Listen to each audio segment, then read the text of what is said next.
Les animateurs précambriens de la barbarie radiophonique.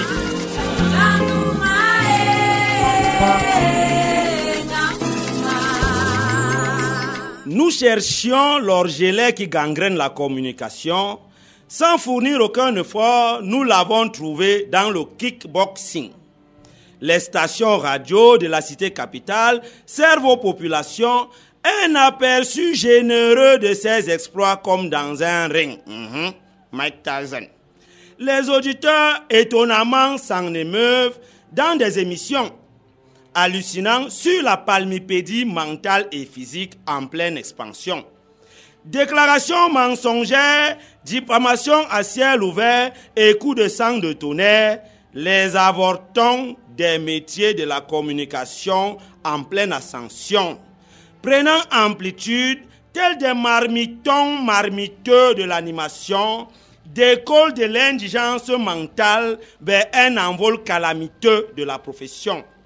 Animateurs avortons, une vraie calamité pour un genre nouveau de l'information. Et la cité vit en live le crépuscule des crapules des communicateurs animatons. C'est le nouveau mot, la nouvelle théorie de l'information. La beauté du métier et les enjeux de ce dernier, très souvent torpillés par des gringalets sous-scolarisés. Alors que certains ont contribué à enjoliver ce grand métier par leur qualité d'hommes de lettres assez bien éduqués, d'aucuns dans leur bestialité s'arrangent à le barbariser par un caractère animalisé d'hommes indigents et acculturés. Les auditeurs médusés sombrent dans un mauvais état de santé. C'est la maladie. C'est la maladie, tout ce qu'on écoute à la radio.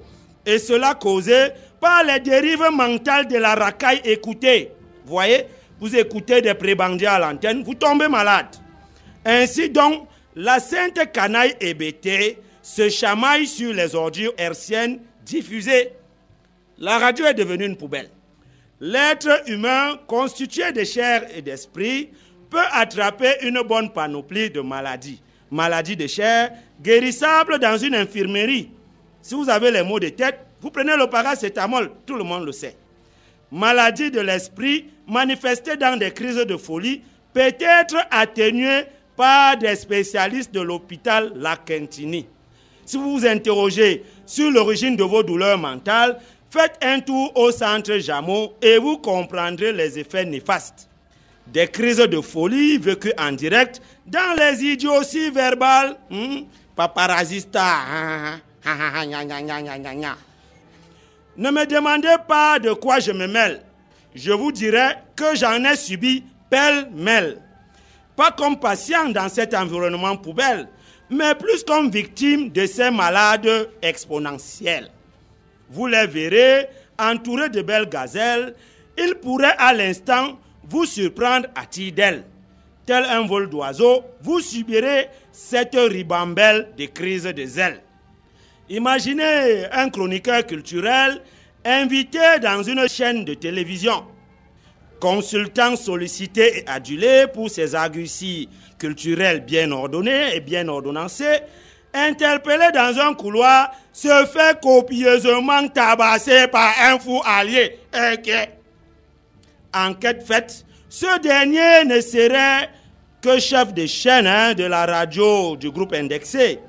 Si ce n'est une dérive professionnelle du point de vue de l'entendement de ce fameux chef de chaîne, ne serait-ce pas là, à double titre, une dérive mentale d'une crise de folie subitement exprimée? La preuve, le Van Damme, ou plutôt le Jean-Claude Van Damme du micro, atteint du virus de la palmipédie, continue de gesticuler palmipédie. On marchait comme les canards, comme ça. Wang, wang, wang, wang. On réfléchit comme les canards. C'est ça la palmipédie mentale et physique. Se prévalant du grade d'agresseur, à qui veut l'entendre, dans des mots vociférés. Garçon mal né, mal appris, misérable roublard ratissant les murs des ventes emportées. aujourd'hui libéré de l'impopularité par l'obtention d'un diplôme de la médiocrité, un baccalauréat de la série Sauvagerie et Barbarie, en lieu et place du vrai, longtemps cherché et jamais trouvé. Il faut aller à l'école, mon cher. Mais grâce à Massé Malon, le pauvre Francis libéral libéré est désormais titulaire d'un bac de la calamité mentale. Applaudissons quand même, ce succès tardif, mais succès quand même, n'est-ce pas les amis, on applaudit. 10, 9, ignition sequence start. Quoi? 6, 5. Attends John Kuzo, les auditeurs ne veulent pas applaudir. Les auditeurs préfèrent lancer Francis libéral comme une fusée, puisqu'il est à l'amplitude. Bon, on fait comment? On relance, non?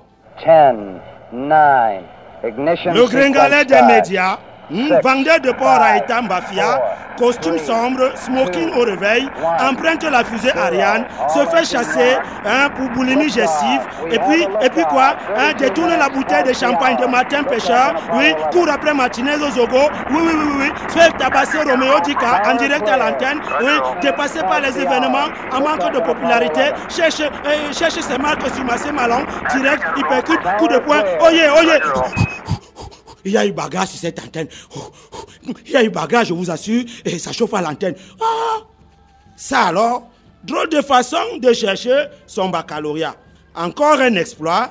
Pour moi, remporter, chers auditeurs, c'est quand même Massé Malon qui lui donne ce baccalauréat. On applaudit pour moi, John Kuzo. Oui, les gars, oui, c'est quand même Massé Malon. Oui, applaudissez les amis. Je fais des erreurs comme ça, des populaires de temps en temps. C'est pas de leur faute, C'est la palmipédie mentale et physique.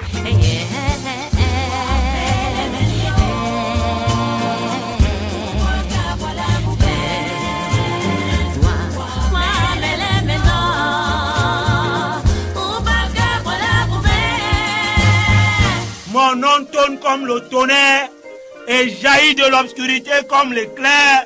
Massé Malon, c'est mon nom. La conscience du village en émergence.